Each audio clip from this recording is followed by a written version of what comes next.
Grant Robertson, 5 minutes in reply. Thank you very much, Mr Speaker, and I'd like to thank all colleagues who've contributed to the debate. I particularly want to thank the Green and Māori parties for their support for the bill.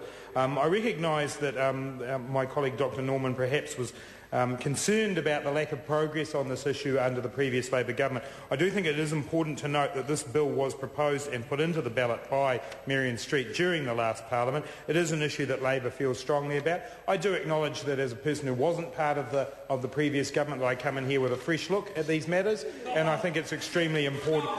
It's extremely important that this bill had the opportunity to be heard today. I also want to acknowledge the comments that Hone Hararewa made around the role of the Māori Party in the issue of tobacco. I think that has been an important leadership role, and it does highlight the fact that there is in fact nothing in law today that would stop the superannuation fund going backwards on that decision.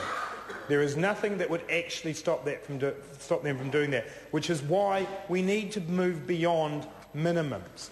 And it's sad for me, Mr Speaker, that we have on the other side of the House the National Party who see everything in the sense of minimums. Where's the ambition for New Zealand that we heard so much about?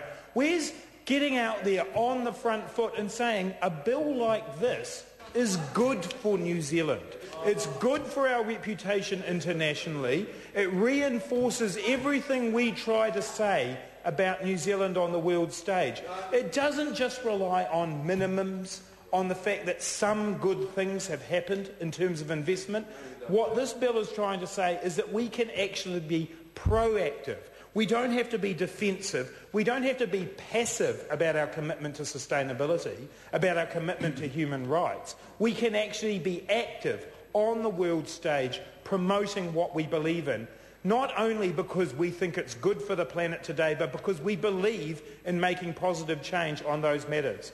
We can look to historical events like the decline of apartheid in South Africa, Mr Speaker, and say, what was the role that sanctions played in that? What was the role in the fact that people pulled investment out of exactly, and what was the role of the National Party then, Dr Norman? That's true. But we can look to that and say there was the opportunity for people to contribute all around the world to making social change happen.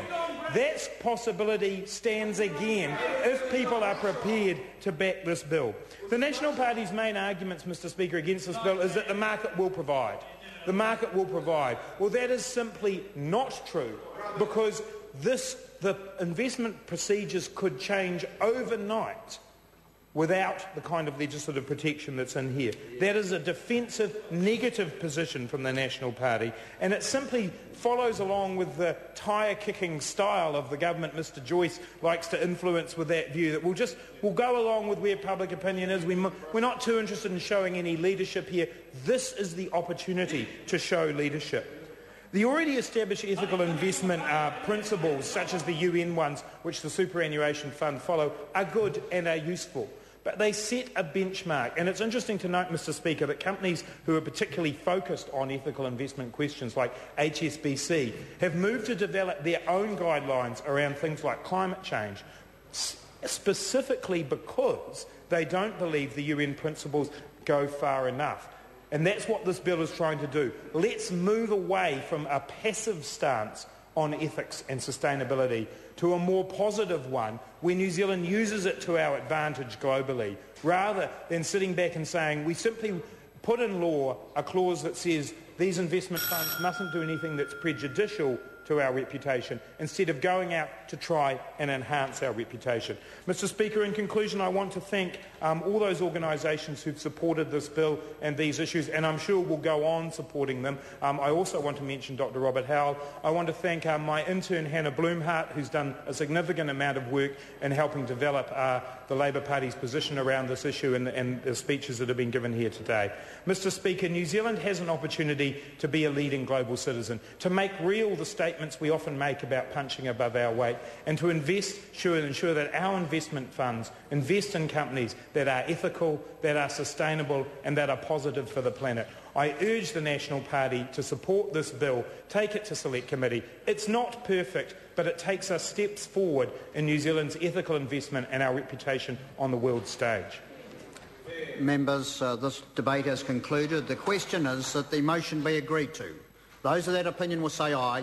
Aye. Contrary will say no. No. The noes have it. Party vote. I'll ask the clerk to conduct a party vote. New Zealand National.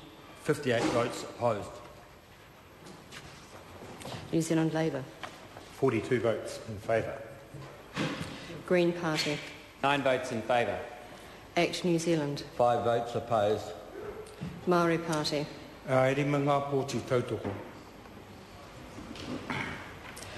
Progressive. 1 vote in favour. United Future. 1 vote in favour. Any other votes?